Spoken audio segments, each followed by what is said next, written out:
If everyone could take your seats, please, we're going to get started.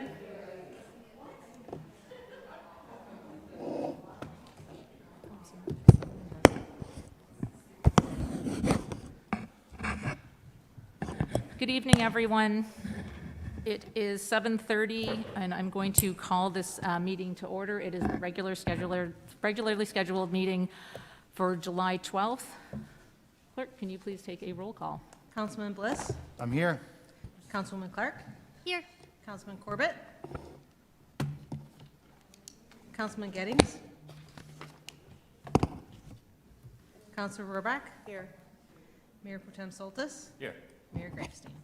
I'm here, thank you. Can I please have a motion to excuse Councilman Corbett and Councilman Gettings? They did both give notice. Your Honor. Mr. Bliss? So moved. Thank you. Is there support? I'll support. Thank you. Motion has been made and seconded. Is there any discussion? All right. Oh. I don't have to do a roll call vote. Okay. Motion has been made to excuse and supported to excuse Councilman Corbett and Councilman Gettings. All in favor say aye. Aye. Those opposed say no. All right. Motion passes. They are excused. The invocation this evening is going to be led by Mayor Pro Tem Soltis, and then he will be leading us in the Pledge of Allegiance. Mayor Pro Tem? So we're all getting used to how we used to do this before we did it on Zoom. Normally, we all stand for the invocation and for the Pledge of Allegiance. So if you are able, please stand. Thank you. Good evening. Can you hear me? Yes. All right. Good evening. I'm going to read a police officer's prayer.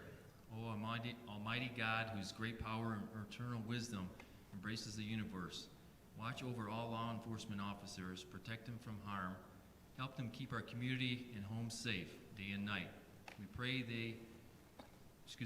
them to your loving care because their duty is dangerous. Grant them your unending strength and courage, and unite them safely with their families after their duty has ended.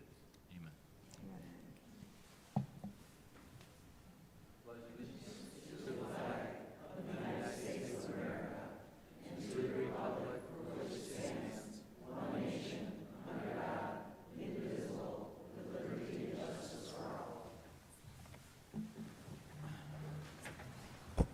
Thank you, everyone, for participating in that.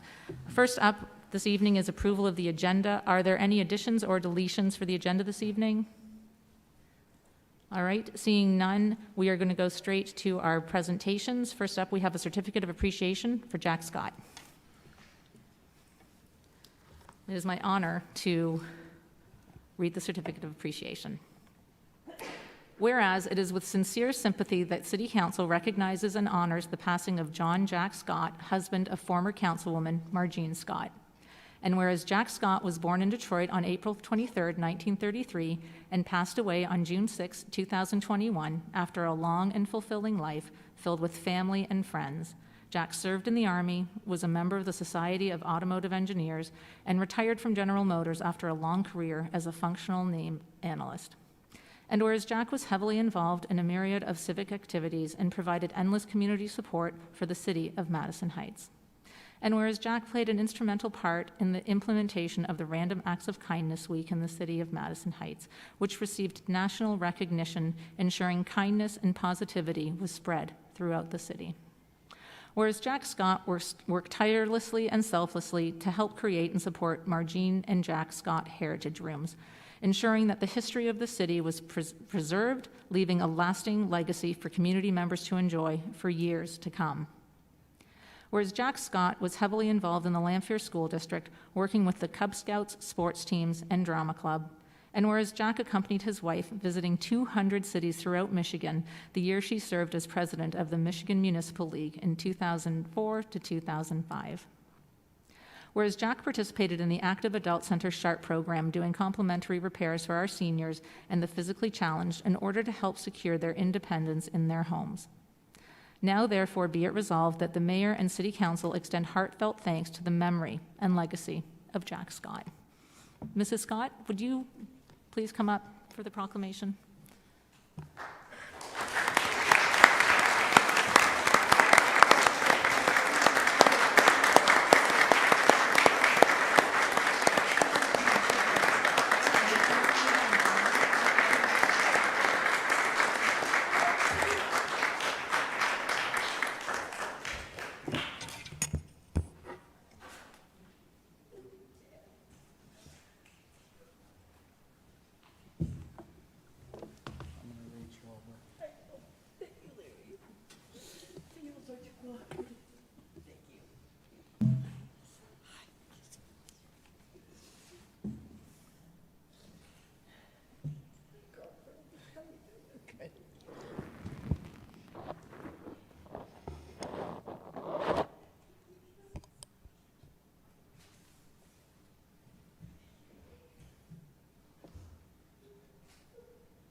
Mrs. Scott is just going to take a few minutes to tell us about her husband. Yeah, I just wanted to thank everybody for being here. I'm just overwhelmed. I got flowers, I got donations, so many, a huge bag of chocolates from Semcog, and this is so kind of you. Thank you so much for being here. Thank you.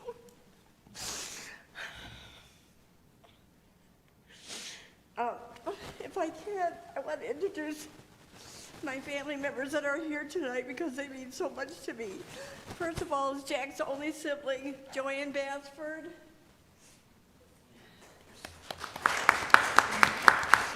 You don't have to clap after each one. It's hold your applause to the end. Jack's daughter is not here tonight. Her name is Linda.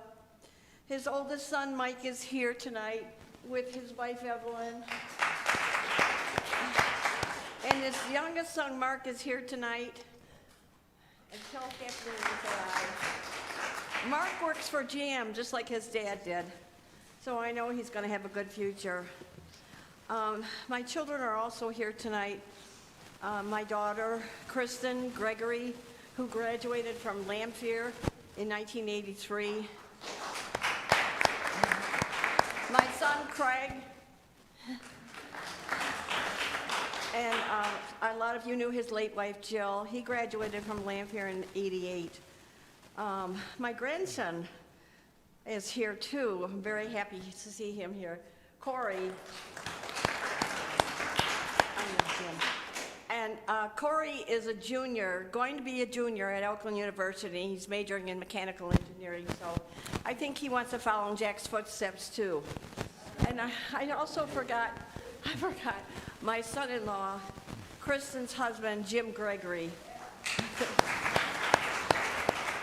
I'm so proud of Jim because Jim was an Oakland County Deputy Sheriff for a long time. He served in the Marines, and he's now in the Civil Air Patrol, so I get a lot of advice from Jim, and he tells me what's important, so he's important to me. Plus, he does cut my lawn for me.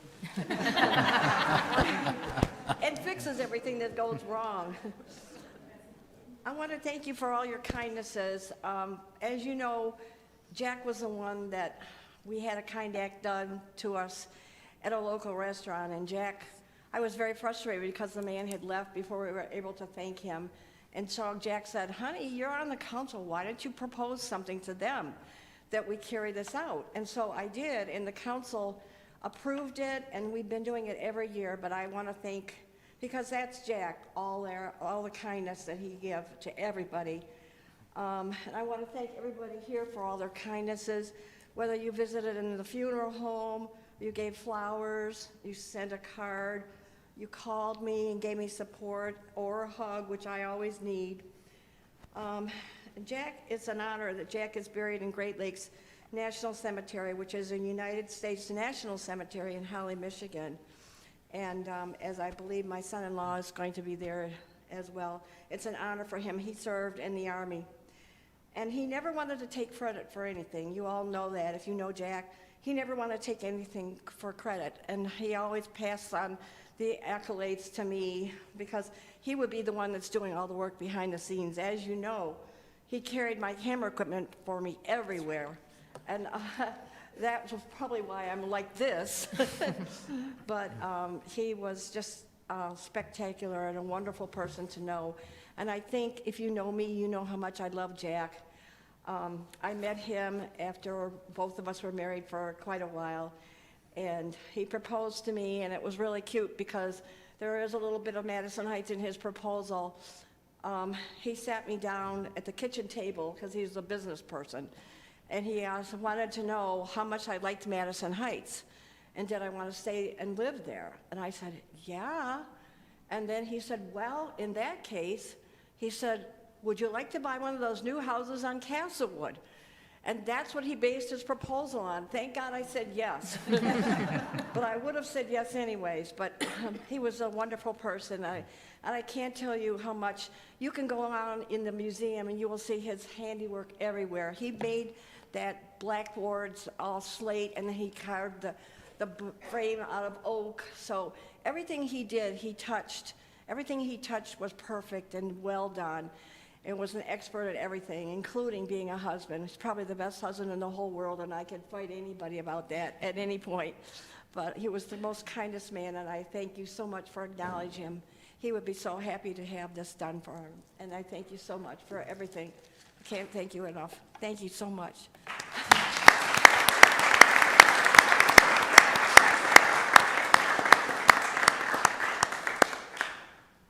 Thank you, Mrs. Scott. Mrs. Marsh, next up we have a presentation number 2, proclamation. Yes, the Human Relations and Equity Commission is requesting City Council to proclaim July as Black, Indigent, and People of Color Mental Health Month. I think I said that wrong. Would you like for me to read the proclamation, or? You can read the proclamation.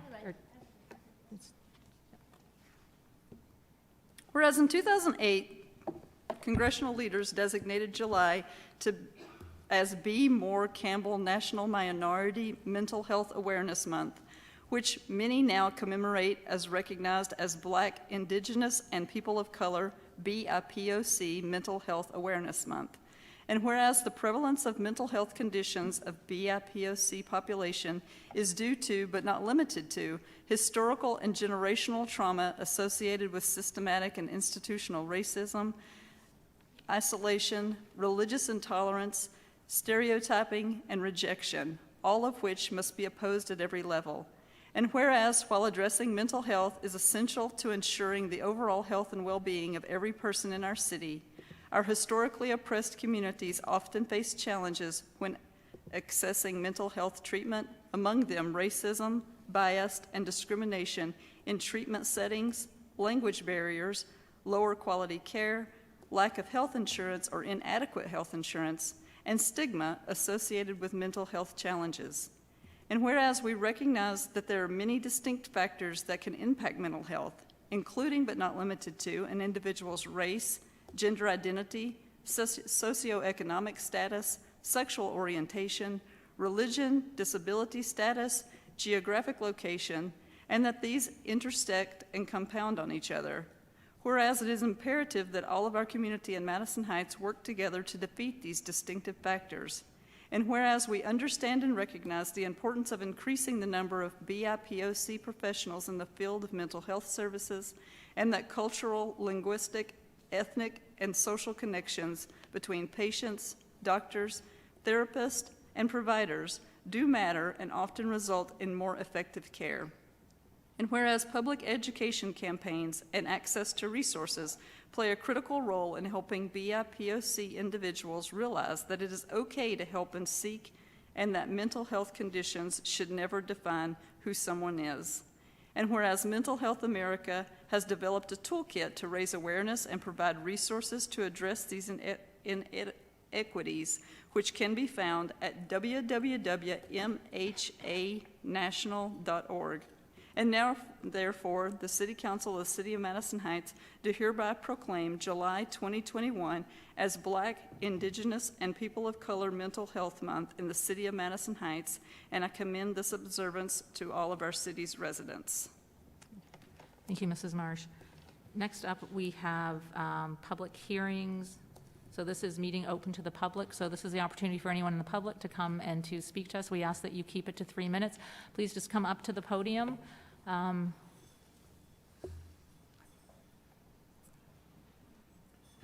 please, sir, go ahead. Oh, yeah, please go ahead. Just ask that you keep it to 3 minutes. If you want to give your name, address, anything to identify.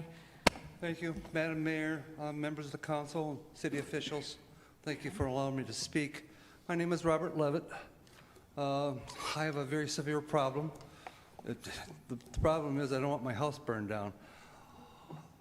At my house at 29314 Shirley here in Madison Heights, directly behind me at 12 Mile Road is Central Church. Our properties adjoin. For the last 3 years, and this is a matter of record, I've had fireworks blown in my yard. I've had fireworks land in my yard that were on fire and caught my grass on fire, which this is a matter of record. I had the police department come and verify that this is a true fact. I also, that last 4th of July, I think I called the police department 4 times. I feel sorry for the guys. I know they were probably jumping through hoops. But it's a matter of, I'm trying to save my home, and I don't know what to do. I thought it was you guys that passed the last word on the law and so on. I'm not big on that. It's not. It goes right to the can't think of her name. Governor. The governor. See what happens to you when you get old? The governor. I guess it's her responsibility. I don't know what else to do.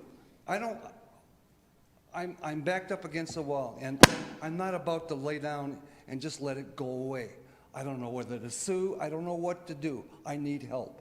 I know you folks can't do anything for me, but I wanted this as a matter of record. Please, I know you're a little closer to the running of the government, city, and so on, and you hear things, and maybe you can sway things a little for me. I need your help. I need it bad. Please. Is there anything more that I can add to this that you want to know about? Then I guess I'm good. I hope it doesn't make me so mad that I do something stupid, and I've been known to do that too. Thank you. Thank you, Mr. Levitt. Is there anyone else who wants to speak this evening? Please.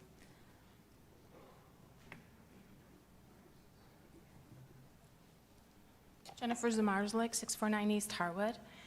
First, thank you, Councilman Soltis, for mentioning that Madison Heights will not be defunding our police at the last city council meeting. Thank you for that leadership action. Sadly, the next comment I have to make hasn't been corrected, and I'm hoping it will. I've become aware that our city council members have been advised by our city attorneys about the use of their social media and its possible conflicts as a public official versus a private individual status. I realize case law is currently being developed for the protection of the people, but there is already policy to review. However, it's been clear in our community for over a year now that residents have been blocked and banned by a public official. I have only seen one council member take these actions. I honor and respect the council members who have chosen to respect voters in the public discourse. 6 weeks ago, I was blocked by a city council member on her personal page, which means I cannot see any posts she creates for public consumption relating to the city. Said council member posts 90% of her city activity on her personal page, which is then forwarded to other forums she has admin control over, of which I am also blocked and unable to view. When I review our City of Madison Heights Facebook page or other commission and board pages, I cannot see anything from this city council member due to the block.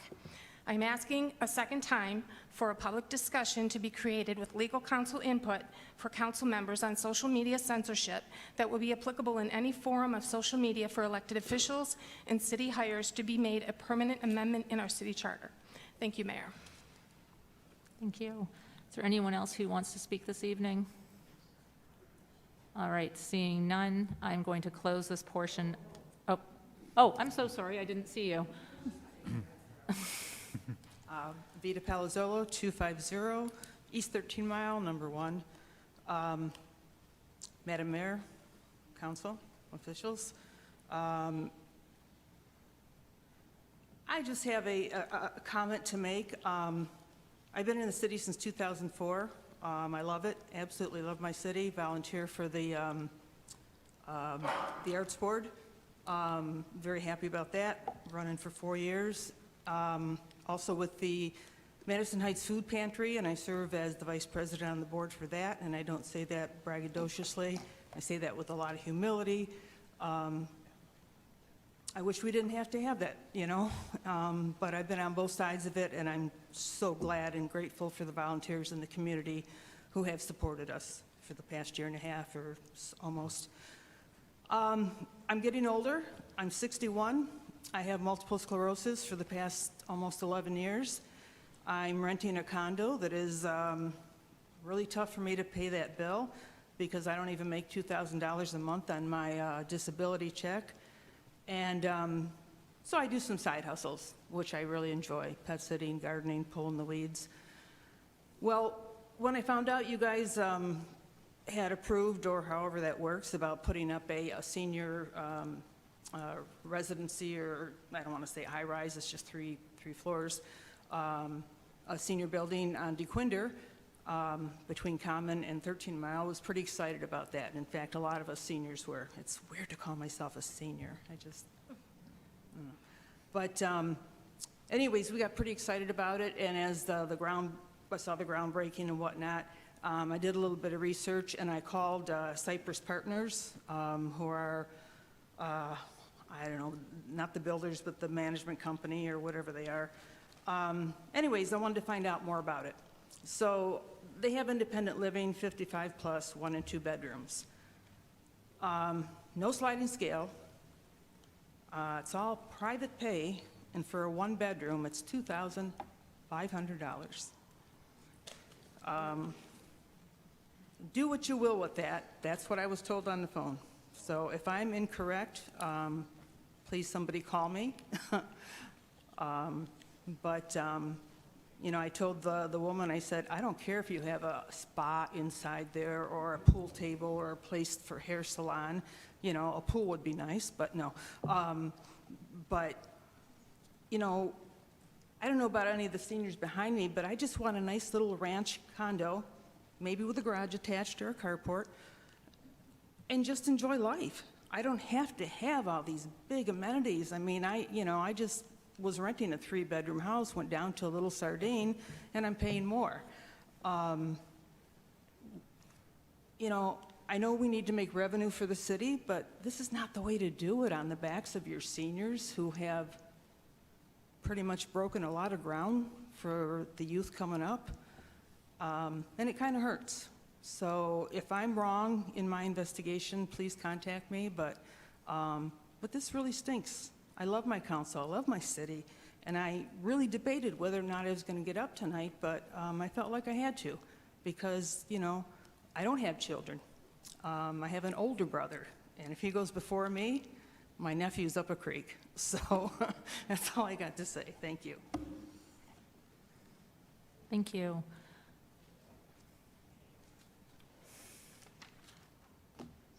Something very positive. My name is Donna Dalling. I live at 30294 Gary Avenue. On the 22nd of May, in the afternoon, I tripped and fell. Well, which wasn't a very good thing, I know that. But anyway, I just want to compliment our police department, our fire department, a hell of a bunch of good guys.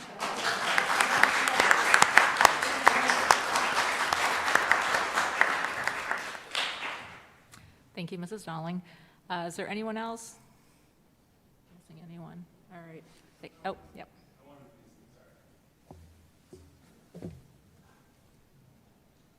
Hello, City Council. My name is Quinn Wright. I'm the chairman of the Human Relations and Equity Commission. I came before you guys today, and I debated if I was going to say anything, but I wanted to commend you guys for taking the recommendation to talk about things like the BIPOC recognition of mental health, and I wanted to give a little bit more explanation to that because I think it was read pretty straightforward, and that doesn't illuminate the significance of it and what we're trying to accomplish with the HREC.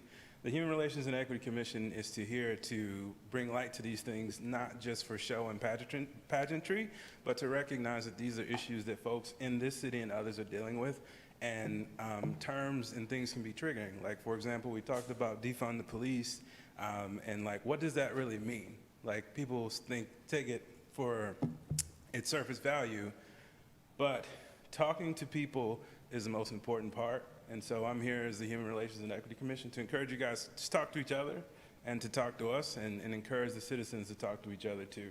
And so I come as someone who has police in my family, but someone who also is a minority and knows what it feels like. So I just ask that we be careful with triggering words and we try and hear each other and see each other, read our emotions, read our feelings, and not rely so much on anger and things that trigger, but ways in which we can connect. And so as we're in person now, I just wanted to make sure I shared that and remember that like we all at the end of the day want the same thing. So let's just keep that in mind and make sure that we keep that the focus. Thank you.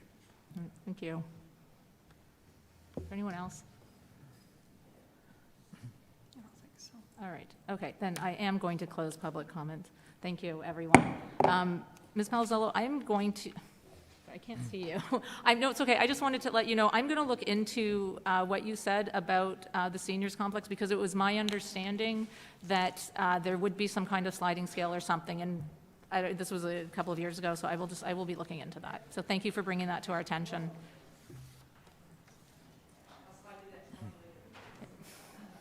All right. We're going to move on to communications. We've got the resignation of two people. We've got Anna Janik Shaw and Mary Bush. Do we want to do this in one or two? Can we do this in one? No, we have to do it in two. Two? Okay, all right. So I have a resignation of Anna Janik Shaw, resignation from the Historical Commission. What is the wish of council? Your Honor, I'd like to make a motion that we accept the resignation of Anna Janik Shaw and Mary Bush from their respective commissions. We're actually going to do it in two. Oh, Yeah, two. yeah. I'm sorry, I thought she said two at a time. I couldn't hear. I mean, could they- Okay, so I would like to make a motion that we accept the resignation of Anna Janik Shaw from the Historical Commission. All right, thank you. Is there support?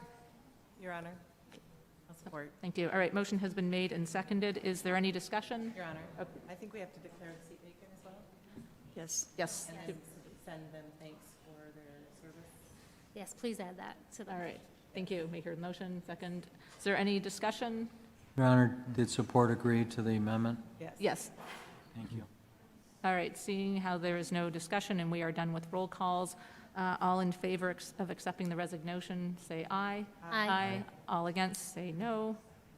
All right, motion carries. Resignation has been accepted, and she will be receiving her thanks. The seat is now vacant. We also have a resignation from Mary Bush. She's resigning from the Community Development Block Grant Review Committee, and she's also resigning from the Elected Officials Compensation Board. So can I have a motion for that, please? Your Honor, Councilor Rohrbach? I move that we accept the resignation of Mary Bush from the Community Development Block Grant Committee and The Elected Officials Compensation Board? the Elected Officials Compensation Board, and declare the seat vacant and send her our thanks for her service. All right, thank you. Is there support? I'll support. Councilman Clark, thank you. Motion has been made and seconded. Is there any discussion? All right, seeing none, all in favor of accepting the resignation, please vote aye. Aye. All against, vote no. All right, motion carries. Thank you. Next up, we have a bid award from the fire chief regarding the purchase of a rescue ambulance. Mrs. Marsh, do you have a report? Yes, consistent with the city's capital improvement plan, Rescue 710 was scheduled for replacement in the adoption of the 2020 fiscal year budget. Funds have been set aside in the past two fiscal years, starting in 2021. The new vehicle will replace a 2011 Navistar ambulance with 98,000 miles. In our most recent ambulance purchase in 2018, the department made significant changes. The ambulance manufacturer was selected as a Ford F-550 4x4 model with a medium-duty Freightliner chassis, switched from all wood cabinets to all aluminum cabinetry. These modifications proved beneficial in the initial purchase price and decreased maintenance expenses over the last 3 years. As a result, the new Rescue 710 will mirror the ambulance purchased in 2018. The only addition to this new ambulance will be a new power load cot to replace the cot that has passed its service life. As we've done in all of our rescue and fire engine purchases since 2014, the city will utilize an interlocal purchasing contract with the Houston-Galveston Area Council. This is a government-to-government cooperative purchasing program allowing the city access to volume purchasing and discounts. Road Rescue participates in this HGAC, it's the acronym program, and provides the city with the best ambulance possible while maintaining fiscal responsibility. Emergency Vehicle Plus is the authorized dealer for Road Rescue in the state of Michigan. The quote received from Emergency Vehicle Plus through this HGAC bid process is under budget at $274,927.80. Staff and I recommend that council award the purchase of the new Road Rescue ambulance from Emergency Vehicles Plus for the amount of $274,928.80. Funds are budgeted and available for purchase. And the fire chief is here also if you have any additional questions for him. Okay, thank you. What is the wish of council? Your Honor, Mr. Bliss? I move that we approve the purchase of a 2021 road rescue ambulance from the most qualified bidder, under the Houston-Galveston Area Cooperative Purchasing Program, which is Emergency Vehicles Plus, in the total amount of $274,927.80. Thank you. Is there support? I'll support. Thank you, Councilor Rohrbach. Motion has been made and seconded. Is there any discussion? Your Honor, Mr. Bliss? since the chief is here, if you could just discuss some of the benefits of this new vehicle for the public to hear, I think that'd be great.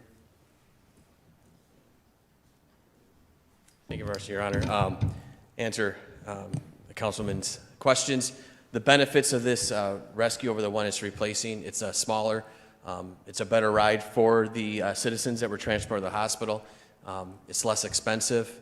And as the city manager mentioned, it's a cost savings for the maintenance and the upkeep of that vehicle. So it's a beneficial all the way around from what we're replacing. All right. Thank you. Is there any other questions, any other discussion from council? No. All right. Thank you, Chief.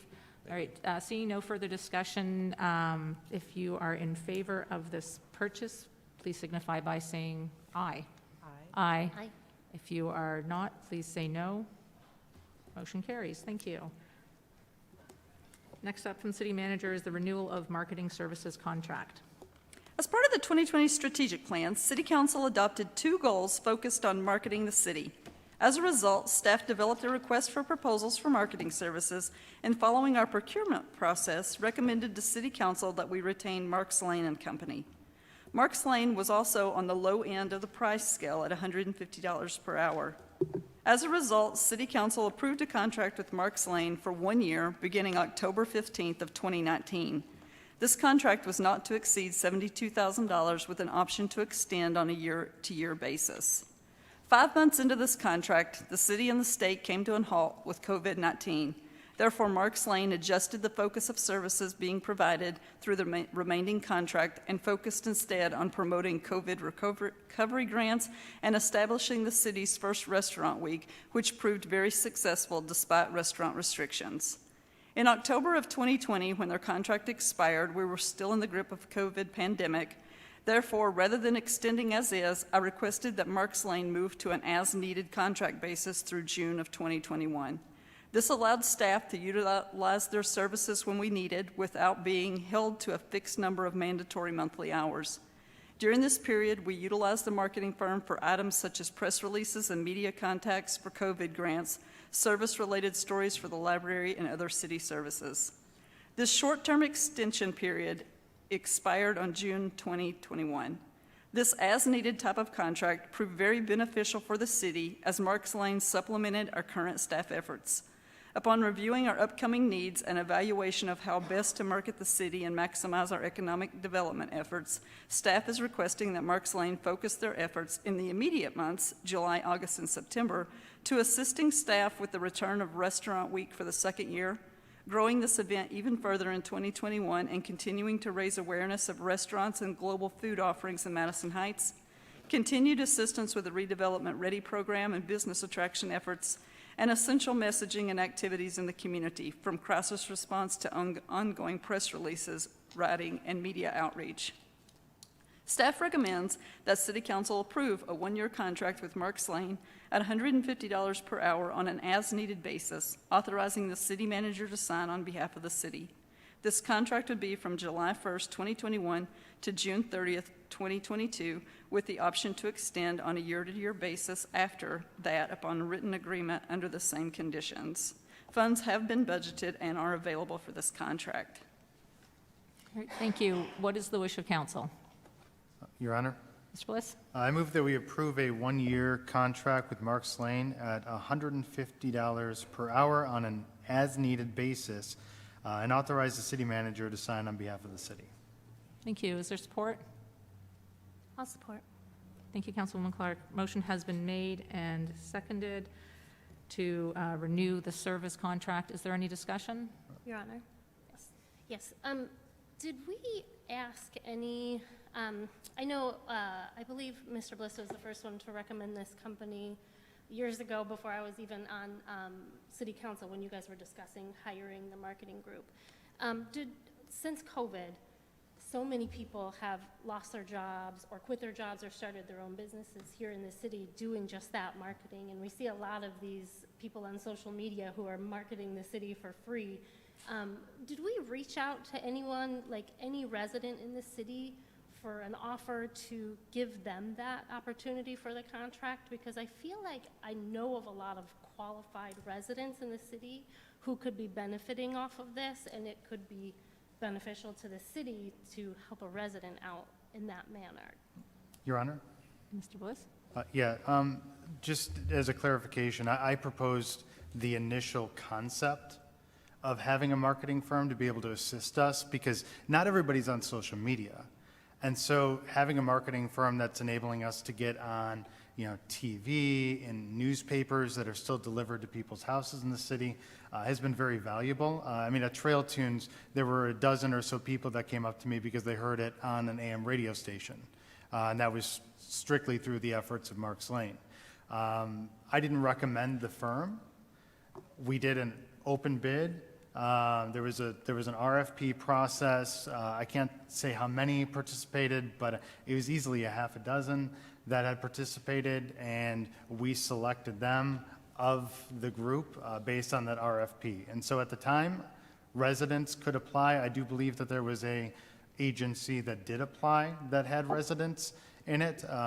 We selected the one at the time. I don't know if you were on council at the time or what, but we selected the one that we thought would prove best for the city. And in my opinion, I think they've done a good job. I think we've been able to get what's happening in the city out to more people than we ever have before. I love the idea of freelancers. My private life, I'm a vice president of marketing at a software company. I use a lot of freelancers to supplement help. And so I think that could absolutely be something that the city manager could use their discretion on in adding freelancers for specific projects. But I don't think it should interrupt this contract on an as-needed basis, because as needed, we can go with them, but we could also look at a freelancer if the need arises and there was a specific freelancer we had in mind. Sure, yeah. Councilwoman. I feel like they had a lot of really strong marketing campaigns that went through. The Restaurant Week, for instance, was a really huge success. Definitely not dogging on their capabilities. I think that they're doing an okay job. But I myself have 15 years of graphic design and marketing experience, and all of the things that they are doing, I know that I was trained to do, and a lot of my friends, residents, and neighbors, they all have this experience too. And I'm just wondering, this second go around, if there was an opportunity given out there for other people to be taken into consideration, or if this we're trying to move forward with just this and not make it too complicated. Okay, so Mrs. Marsh, you go ahead then. Yeah, we didn't issue a second RFP. This is based on the original RFP from 2019 and just the reduced amount of services because of their outreach. So the main benefit that I use, that my staff uses, I think Mark Slane for, is to reach those media outlets that we haven't been able to get to. So we've been in Our Detroit. I could never get us in Our Detroit because of that. So we didn't do another RFP for services on an as-needed type basis. Is there the potential to consider doing an RFP for it if a decision isn't made tonight? That's up to council, but it's such a reduced contract at this point. It doesn't even warrant an RFP. Mrs. Marsh, if we approve this evening, does that preclude you from hiring freelancers as needed?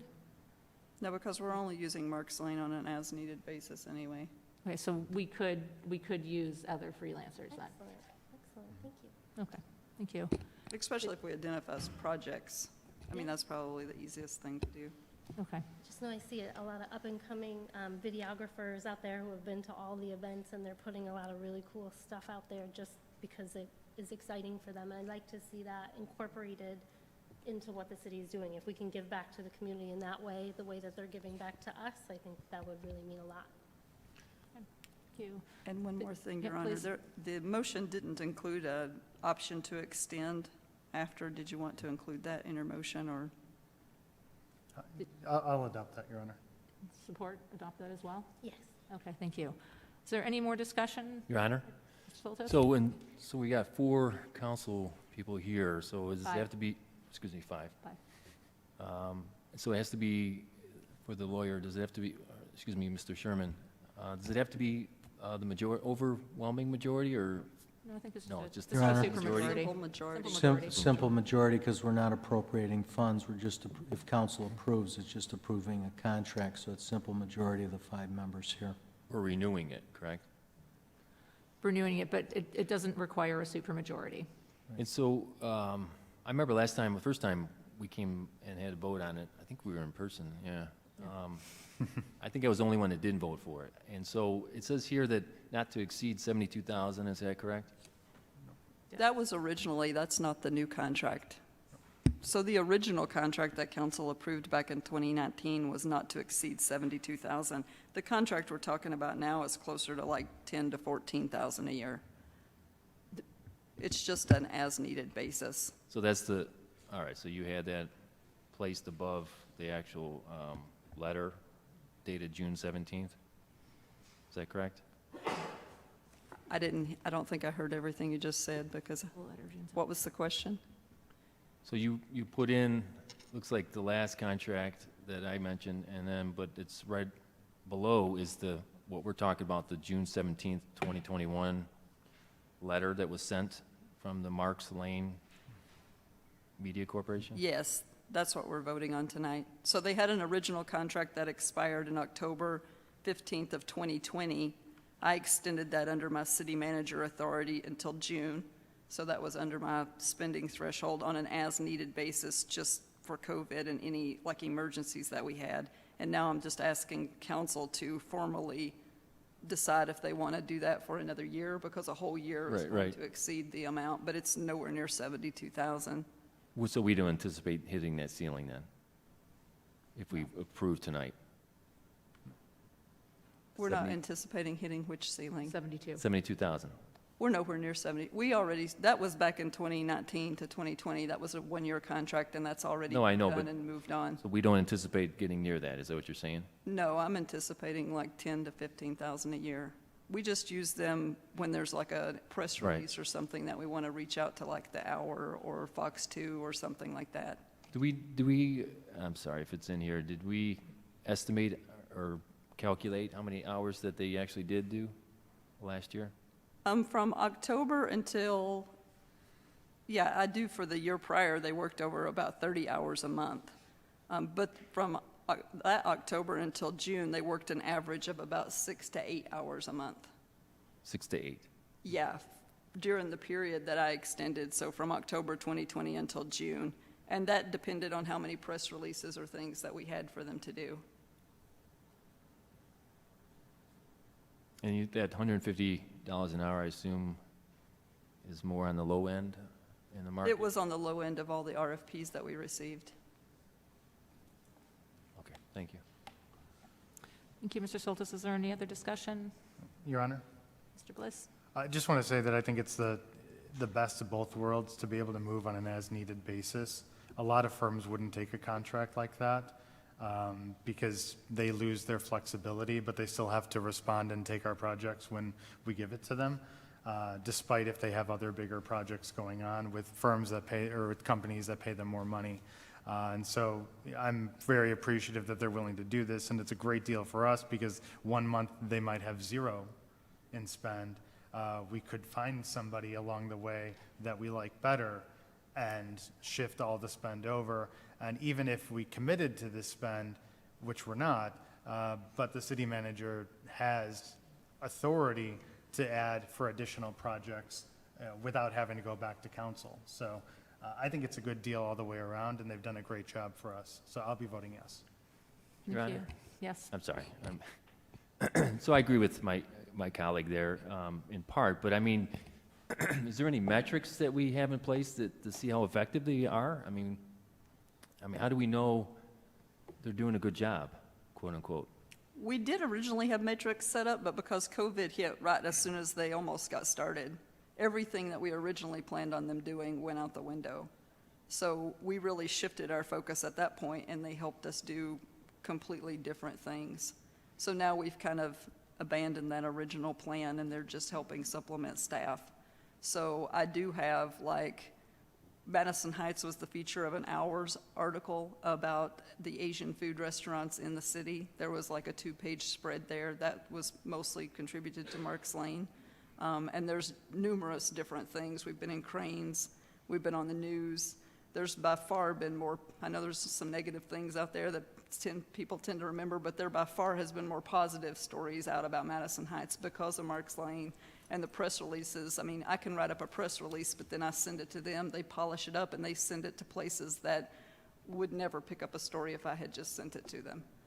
So I have all of those where we've been every time they send me those reports. How do I equate that back to a direct economic development? We don't have that, but the whole time that we've been with them, we've pretty much been under COVID. I mean, this is our first live meeting since pretty much we hired them. So they got hired like the middle of October. It took them a good probably month of meeting with us to figure out what exactly they were supposed to be doing, but by then we were already in December, January. Okay, thank you. Okay. Anything else? Any other questions, comments? All right, seeing no further discussion, all in favor of renewing the contract on an as-needed basis, say aye. Aye. Aye. All against, say no. No. All right, thank you. Motion carries 4-1. All right, up next we have ordinance 2167 zoning text amendment 21-03. Mrs. Marsh, do you have a report? Yes, the city's building department has received multiple applications to install tall poles in business districts that exceed maximum permissible height for principal structures in these districts. There are concerns about these poles and concerns of the placement of poles in pedestrian and vehicle areas. Existing standards for accessory buildings do not differentiate between residential and non-residential uses. Some are more restrictive and require the Zoning Board of Appeals, which could be otherwise streamlined by reviewing administratively. Staff has worked with the Planning Commission to hold a public hearing and to finalize this proposed amendment that includes standards for accessory structures, including accessory buildings such as private garages, gazebos, detached garages, detached storage sheds, carports in all districts, utility structures, swimming pools, and flag poles. Planning Commission recommends that the City Council approve the draft amendment, Ordinance 2167, as presented upon first reading, and that Council schedule a second and final reading of the regular City Council meeting on July 26, 2021. All right, thank you. What is the wish of council? Your Honor, Mr. Bliss? I move that we adopt ordinance 2167 on first reading and schedule the second reading for the next council meeting. Great, thank you. Is there support? I'll support. Thank you, Councilwoman Clark. Motion has been made and seconded to approve ordinance 2167 on first reading. Is there discussion? All right, seeing none, all in favor, please signify by saying aye. Aye. Aye. Those against, say no. Motion carries. Thank you. Unfinished business. We have first up the regular City Council meeting minutes from June 14th. This was postponed from the last meeting. What is the wish of council? Your Honor, I move that we approve the regular City Council meeting minutes from 6/14/21. Thank you. Is there support? I'll support. Thank you. Motion has been made and seconded to approve the minutes from June 14th. Is there any discussion? All right, seeing none, all in favor signify by saying aye. Aye. Those against say no. Motion carries. Thank you. Next up, approval of the special City Council meeting minutes from June 28th. What is the wish of council? Your Honor, Councilwoman Clark? make a motion to approve the City Council meeting minutes of June 28th, 2021. Thank you. Is there support? Your Honor, I'll support. Thank you. Motion has been made and seconded. Is there any discussion? Seeing none, all those in favor signify by saying aye. Aye. Aye. Those against say no. Motion carries. Thank you. And last up, the approval of the regular City Council meeting minutes of June 28th. This is the wish of council. Your Honor, I move that we approve the regular city council meeting minutes of June 28, 21. Okay, was there support? Your Honor? Pro Tem Soltis? Support. Thank you. A motion has been made and seconded to approve the regular city council meeting minutes from June 28th. Is there any discussion? Seeing none, those in favor, please signify by saying aye. Aye. Those against, say no. Motion carries. Thank you. All right. Thank you, everyone. This concludes the regular meeting, and I invite everyone to do closing comments. Starting with Mr. Bliss. Yes, Your Honor. Yeah, I'm all by myself over here. I want to first and foremost wish a speedy recovery for Councilman Corbett, and I believe Councilman Gettings as well. I'm not normally alone on this side. I can't wait to, have their first meeting in person next meeting with them. To that note, I'm excited that we are back in person. I think this is incredible. It's a celebration of how far we've come with the pandemic.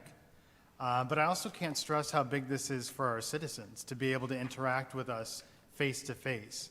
And for us to do this meeting actively looking at the people that we represent, as well as the photos in the back wall of all of the councils who came before us in the history of the city.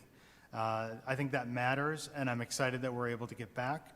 I do hope, though, that we'll be able to continue the practice of accepting email public comments. I think that allowed for a lot of flexibility for the public to be able to get engaged. I'm also excited that we're looking into how to add more social channels like Facebook to our live stream and video posts after the meeting. It was not too long ago that none of those things existed in the city. We didn't have the live stream. We didn't have these HD cameras to be able to allow us to even put something on YouTube. There was an old VCR player. And this wasn't too long ago. I was elected like 8 years ago, right? And there was an old VCR player sitting in that room. It would record the meeting on a VHS, and then that would get uploaded in the very early days of YouTube. We've come very, very far from that. Now you can actually make out my face as I'm talking. And I'm excited to be able to expand that even more. We've learned a lot of great things that worked throughout the pandemic when we all went virtual, and I'm excited to see us incorporate that. But B, we have a lot of great forward-thinking leaders on our staff in City Hall who are actively trying to find ways to be able to better engage the public. And so I'm excited to see what the future holds. I think this is going to be fun. I do want to highlight Jack Scott for a moment, echoing I think the sentiments of everybody. Our condolences to the family, prayers for strength and peace during this tough time. But I also want to acknowledge how much of a legend that he was. Our city's history matters, and he did more to keep our history, to save it, to keep it alive, to give people the ability to learn where this city came from than most people. And I'm thrilled to have known him both as a person, but also as somebody that I respect as a volunteer and somebody who cared about the community. So my heart goes out to their family, and I'm so thankful that we were able to issue that proclamation here today. Finally, and on a couple of good notes, Trail Tunes is coming up on August 7th. We're stoked about it. You should be too. Some of the best bands in the area are playing there. We're also doing our very first, we're calling it our Off the Trail fundraiser on Friday the 23rd, a couple weeks away, and that's at Mia's Tasty Grill, and that's from 5 to close. We're going to have a portion of all sales going directly towards the Trail Tunes Festival. So the more food and drinks you buy, the more we're going to be able to do at the festival in 2 weeks. We're also going to have a couple of incredible musicians who both played at last year's Trail Tunes Festival and are playing at this one as well. And so it's a great way to get some live music back into your life, a nice prequel to the main event on August 7th, and we're going to have a lot of money raised, both between the food and drink proceeds as well as silent auctions that we're going to be doing to raise money for a very important cause. The more we can do to bring the community together, the better off we are. So I look forward to seeing each and every one of you to first the event on the 23rd at Mia's Tasty Grill, and then on Trail Tunes on August 7th. If you're watching this live, please come up, enjoy it, and say hi to me while you're there. That's it, Your Honor. Thank you, Mr. Bliss. Mr. Sherman, anything from the Attorney's Office? Your Honor, I would echo many of the same comments that Councilman Bliss said. First of all, it's great to be back. This is the first council meeting we've had in person for 16 months. The happiest person in this room is our city clerk, who hasn't had to ask for a roll call vote for every motion that has been made for the last 16 months. Very happy to have this as part of a sense of normalcy coming back. I'm looking at my comments from the minutes of the June 14th meeting, shortly after Jack Scott passed away. I said it in the resolution, in the presentation we gave, we talked about how Margene and Jack had national acclaim relating to the random acts of kindness. It actually was international acclaim, because Margene was interviewed by the BBC after they came up with this idea that has endured for well over 25 years in Madison Heights. I said at the time that the world would be a better place with more people like Jack Scott in it. He was a kind and gentle person, and with everything going on in our world, we need more Jack Scotts to be here in Madison Heights and to populate the world. So condolences to the Scott family. They were well represented today. I would have liked them to hear my comments. But I mentioned also that anybody wishing to honor the memory of Jack Scott could make a donation to the city of Madison Heights, which would go directly toward maintaining the heritage rooms. I think that's it, Your Honor. Thank you. Thank you, Mr. Sherman. Mrs. Marsh? Nothing this evening. Thank you. Mrs. Rotman, your turn. You get to speak. Sorry, I have a little cold tonight. Sorry for my interruptions. I just wanted to say that the Madison District School election is on August 3rd. This only affects the voters in the Madison District, precincts 1 through 6 in the city. If you need to register to vote for this election, as of today, at the end of today, registration must be done in person in the city clerk's office and can be done so through up to 8:00 p.m. on election day. If you would like an absentee ballot, please contact our office for an application. If you are interested in serving on a board or commission for the city, please go online and fill out an application. Our next round of appointments will be done at the end of August. We have a lot of openings. And then also, on Wednesday at 6 o'clock, the HREC will be meeting here at City Hall, and one of the topics of discussion is voter suppression. I will be in attendance at that meeting to answer any questions or to hear any concerns, and I'm looking forward to the discussion. Thank you. Thank you. Councilor Warbach? Yes, a couple things. I want to first note that there's yoga in the park at Civic Center Park this Saturday at 10 a.m. that is sponsored by the Parks and Rec Advisory Board, and it was supported by the grants that we approved a couple weeks ago. So I just invite everybody in the community to come out. It is free of charge. Anybody can come, any level of comfort with yoga. There's a certified instructor that will be leading the class, and I'm really looking forward to it. There's something really special about doing that outside, so I hope folks will come and join us. I would like to respond to Mr. Levitt about the fireworks. I want you to know that I was actually on a call earlier today with an individual who is a member of the state legislature, and she had mentioned that she is also hearing from folks. She's a member for the Novi area, so she's not our representative, but they are also hearing from folks about the same issue. Fireworks in our, these densely packed areas are dangerous.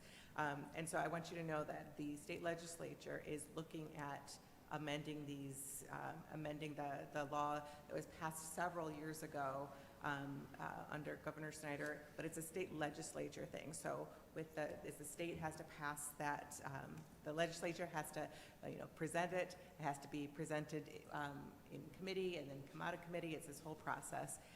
Unfortunately, the current majority in the legislature, we're finding that they're not all super excited about changing that law. They really wanted the law to be open. So I know that there are folks in rural areas, it's great for them. Not so great for us packed in 1,000 square foot ranches 10 feet away from each other. So I feel you, I understand you, I'm close to there as well, and it is a little frightening. So I do want you to know that is potentially coming to the legislature this year, but it's a long process. So I recommend highly that you contact our state representative, Jim Ellison, and he is very kind, his staff is very kind, and register your comments with him, because he will hear that. And then I spent a little bit of time while we were talking tonight. I read all of the stuff that was on the agenda tonight, and so. But while I was here, I was also checking to see if I could find our information from Ms. Palazzolo about the Cypress Partners. I haven't yet to find it. I found their initial, the Cypress Partners initial presentation about who they are, but I haven't found their indication. But I do recall, Madam Mayor, that there was some sort of tiered mixed income or affordable housing things, and there's market rate and affordable housing put in there. So that's what I recall, but we will be checking it. I understand there is a groundbreaking ceremony going on, like an official groundbreaking ceremony going on tomorrow, so I'm going to take my opportunity to ask as well when we see them. And that's all I have tonight. Thank you. Please, Yeah. Councilman Clark. Mr. Levitt, I wanted to address you as well. When we're kids and we're enjoying the fireworks, like every year, and we see these big shows, like we don't think about the repercussions that happen around us. We just enjoy it, and then it becomes nostalgia, and then it becomes something that we can't even imagine living our lives without.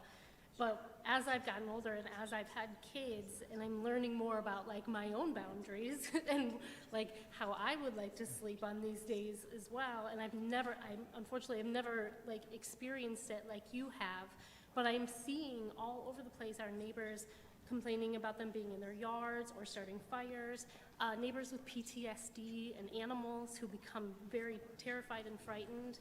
I know that we have to wait for state legislature to change our laws on that, but there's a lot that we can do in our city to encourage safe practices, I think. Even as city council, we could probably propose a resolution to the state as they're looking at legislature to let them know how we feel about it, if we wanted to let them know that like we want this changed in our city too, and I will certainly support you on that as well. And I also think there's a lot of new innovative technologies out there these days. We have a fireworks show every single year. I found in Detroit they have a company that does drone shows that is like a fireworks show to music without all of the sounds, and I watched some of it online, and it's some of the most beautiful displays I've ever seen. And you certainly still get that feeling of nostalgia watching a show like that because of all of the great creative things that they can do with those lights. So I would also support something like that. I feel for you, and I'm not a big fan of fireworks either, and so you can expect my support on anything that comes through for that.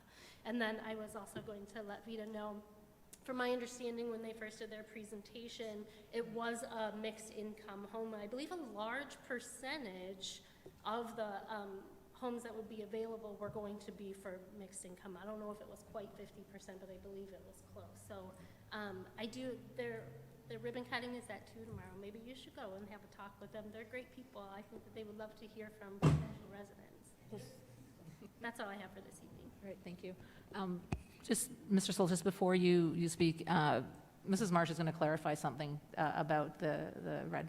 Yeah, I was going to wait and follow up with Vita after in normal fashion, but So we're all going to talk about it, so. Cypress Partners came before council asking for a pilot, so payment in lieu of taxes, and at that time, they were required to have certain levels of income levels, supplemented rents, They abandoned that financing structure. They did not go forward with a pilot. They went forward with private funding, and they are a privately owned senior complex there, and it is luxury living now.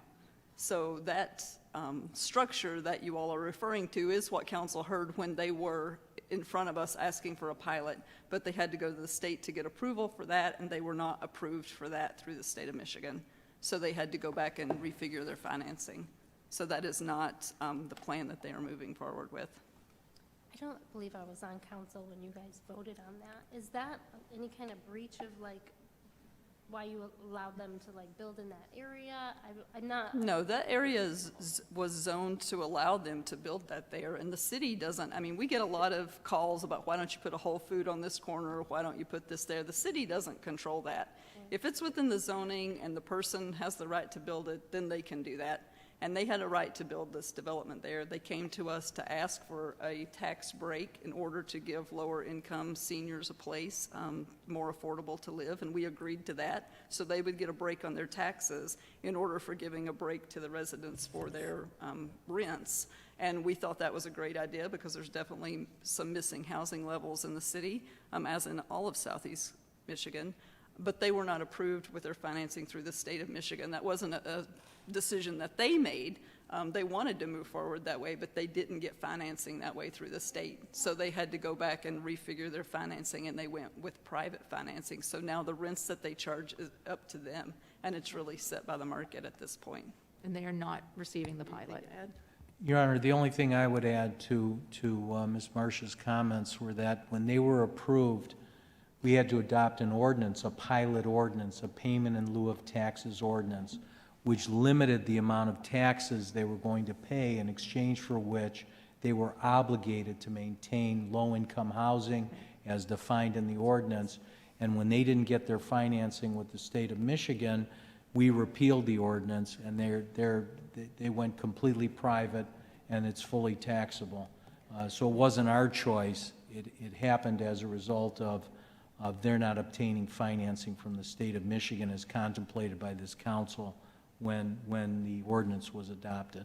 All right. Thank you for that clarification. All right, Mr. Soltis, sorry, go ahead. I just didn't know if you were going to also have that conversation, so I wanted to get the facts before we all went off without knowing. But we do have, how many low-income facilities or apartments? I mean, We do have Silver some. Towers, obviously, and then the one on the There's north at least end. 3. 2 of them currently do have pilots. So that's the Solberg Towers, Madison Towers.